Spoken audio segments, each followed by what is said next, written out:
حضرت ثابت بنانی رحمۃ اللہ علیہ ایک انصاری نوجوان کا قصہ بیان کرتے ہیں کہ وہ نوجوان بہت ہی چھوٹا تھا، یعنی نوعمر تھا۔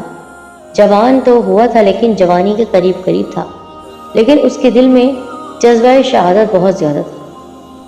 نیک بندہ تھا، اللہ تعالیٰ کا عبادت کرنے والا، ذکر کرنے والا، نوافل پڑھنے والا، لیکن اس کو جہاد کرنے کا بے حد شوق تھا۔ اس نے عرصہ دراز تک جہاد کیا، ہر جنگ میں، ہر معرکے میں شہادت کی غرض سے آگے بڑھتا رہتا، لیکن اس کو شہادت نہیں ملتی۔ اس کے دل میں شدید خواہش تھی کہ مجھے اللہ تعالیٰ شہادت کا عظیم رتبہ عطا فرمائے۔ اب جب وہ نوجوانی کی دہلیز پر آ چکا تھا، ایک دن وہ پریشانی میں سوچ رہا تھا کہ قسم بخدا اگر میں اپنے گھر زندہ واپس لوٹ کر چلا گیا تو گھر والے میری شادی کر دیں گے، اور میں ایسے اس حالت میں نہیں جانا چاہتا ہوں، کیونکہ میں تو راہ خدا میں اپنا سر تن سے جدا کروا دینا چاہتا ہوں۔ میں کئی دنوں سے، کئی عرصے سے اسی خواہش میں ہوں کہ کسی جنگ میں، کسی جنگ کے میدان میں کہیں تو مجھے شہادت ملے، لیکن کیا اس بار بھی مجھے شہادت نہیں ملے گی؟ یہی سوچ کر وہ اپنے خیمے میں قیلولہ کی غرض سے سو گیا، یعنی تھوڑی دیر کے لیے لیٹ گیا۔ پھر اس کے ساتھیوں نے اس کو ظہر کی نماز کے لیے جگا دیا۔ جب وہ اٹھا تو زاروں قطار رونے لگا۔ ساتھی گھبرا گئے کہ اس کو نیند کی حالت میں کوئی تکلیف پہنچی ہے شاید، یا پھر بیمار ہو گیا ہے۔ اس پر اس نوجوان نے کہا کہ مجھے کوئی بیماری لاحق نہیں ہوئی ہے، لیکن میں نے ابھی ابھی خواب دیکھا ہے۔ ایک شخص میرے پاس آیا اور مجھ سے کہا آؤ میرے ساتھ چلو تاکہ میں تمہاری بیوی آئینہ، یعنی موٹی موٹی آنکھوں والی حور جسے کہتے ہیں، آئینہ سے ملوا دو، ملاقات کروا لو۔ چنانچہ وہ شخص مجھے ایک صاف اور شفاف سفید میدان میں لے گیا۔ بہت ہی نور کا منظر تھا، صاف ستھرا منظر۔ ہم وہاں ایسے باغیچے میں پہنچ گئے جس کی نظیر میں نے کبھی نہیں دیکھی، یعنی جس جیسا باغیچہ، اس جیسا باغ میں نے کہیں نہیں دیکھا۔ نہ وہاں پر کھلے ہوئے پھول کہیں دیکھے، نہ وہاں پر جو درخت تھے وہ میں نے اپنی زندگی میں کبھی دیکھے۔ اس باغ میں 10 نوجوان لڑکیاں تھیں۔ میں نے سوچا کہ ان میں ہی میری بیوی آئینہ بھی ہوگی۔ چنانچہ میں نے پوچھا کیا تم میں آئینہ ہے؟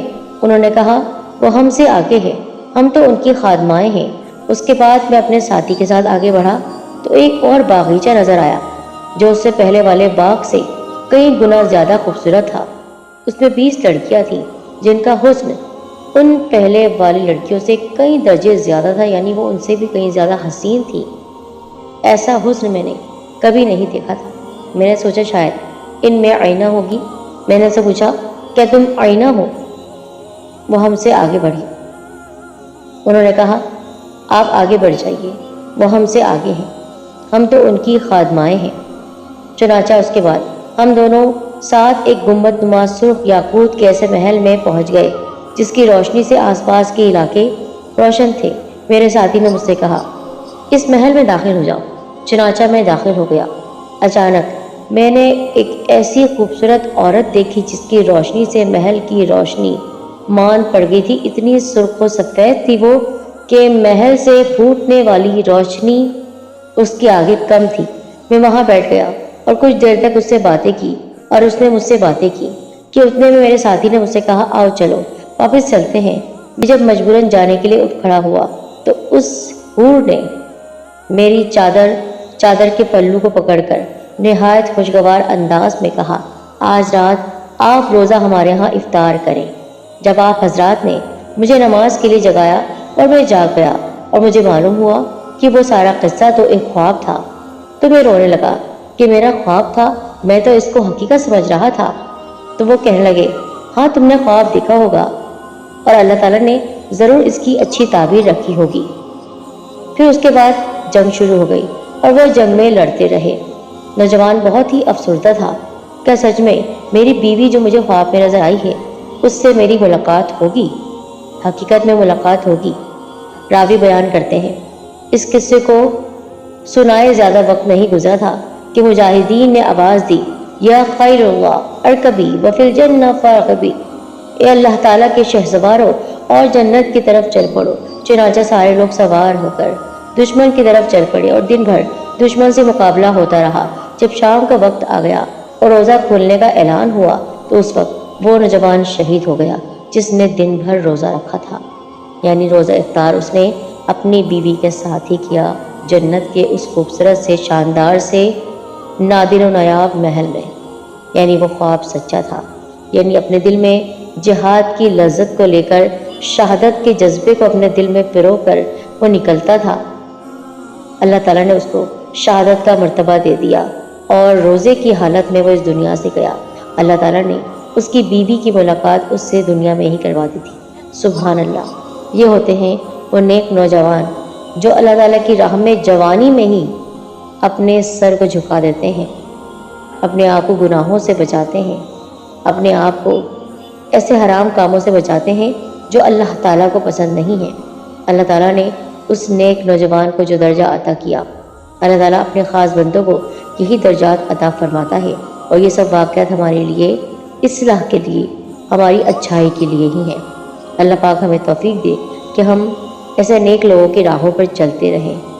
اب چلیے آپ کو بتاتے ہیں کہ حور عین یعنی آئینہ کون سی حور ہے؟ 70,000 کنیزوں کے جھرمٹ میں چلنے والی حور، جو خوش نصیب اپنی نیکیوں پر پھولے گا نہیں، اللہ عز و جل کی بے نیازی کو بھولے گا نہیں، نیکیاں کرنے کے باوجود اخلاص کی کمی کے خوف سے لرزے گا اور اشک باری کرے گا، وہ کامیاب ہے، اللہ عز و جل کی رحمت سے ہنستا ہوا داخل جنت ہوگا۔ جنت کی آرزو میں عاشقان رسول صلی اللہ علیہ وآلہ وسلم کے ساتھ سنتوں کی تربیت کرے گا۔ چنانچہ حضرت سیدنا ابو ہریرہ رضی اللہ تعالیٰ عنہ فرماتے ہیں، جنت میں ایک حور جسے آئینہ کہا جاتا ہے، جب وہ چلتی ہے تو اس کی دائیں بائیں یعنی سیدھا ہاتھ کی طرف اور الٹے ہاتھ کی طرف 70,000 کنیزیں چلتی ہیں۔ وہ حور کہتی ہے، نیکی کا حکم دینے والے اور برائی سے روکنے والے کہاں ہیں؟ احیاء العلوم جلد نمبر 5 صفحہ نمبر 310۔ آئینہ جیسی عظیم الشان حور جنت میں اس شخص کی منتظر ہوتی ہے جو نیکی کی دعوت دیتا ہے اور راہ خدا پر چلتا رہتا ہے بغیر گناہ کیے ہوئے۔ سبحان اللہ، اللہ پاک ہمیں نیک اعمال کرنے کی توفیق عطا فرمائے۔ اسی بات پر ہماری اس ویڈیو کو لائک کریں اور شیئر زیادہ سے زیادہ کیا کریں، کیونکہ یہ واقعات آپ سب کی اصلاح کے لیے، ہم سب کی اصلاح کے لیے ہیں۔